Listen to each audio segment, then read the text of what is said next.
Coveys, I couldn't end the day without sharing some thoughts about Sandra. I have had just a very humbling experience being associated with your family, and I just love Sandra so much. I've had several roles as I've in the last 20 years with the Coveys, and at one certain point I was a director in the office of Stephen R. Covey, and we got a call from the White House Chief of Staff, and it was a Christmas event, and they needed a keynote speaker to address all White House staff. And I thought to myself right away, oh, Sandra is the perfect person for this event. And I called Sandra at home and I said, hey, Sandra, I'd love for you to speak at the White House on a certain day. And she said, well, I'm not sure. And I said, hey, Sandra, no, you will be speaking. What we need to figure out is what you need from me to make sure that you do it. And I called her back 5 days later and said, Jacques, I've got it figured out. Here's what I want. I want Secret Service to bring me to every museum in Washington. I want them to escort me in, escort me out, so I could see every museum in one day.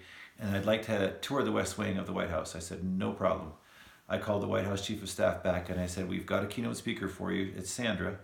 And here's what she would want for her work of speaking to the White House staff. And he said, oh, no problem, we got it. So when the event came, Stephen, Sandra, and I, we flew to Washington, and Stephen was the opening speaker.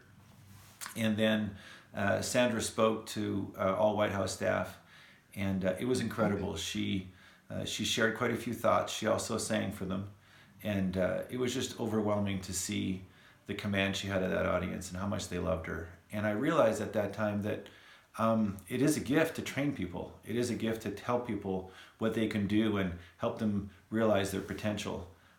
Sandra's gift was to help them believe in themselves. I think that Sandra's gift of believing in people so clearly that they began to see it for themselves was a wonderful gift of Sandra's, and everybody that night experienced it.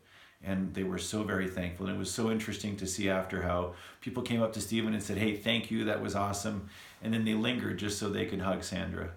Anyways, what an impact she's had in my life and in so many. We will be blessed in the eternities for our relationship with her. We love you.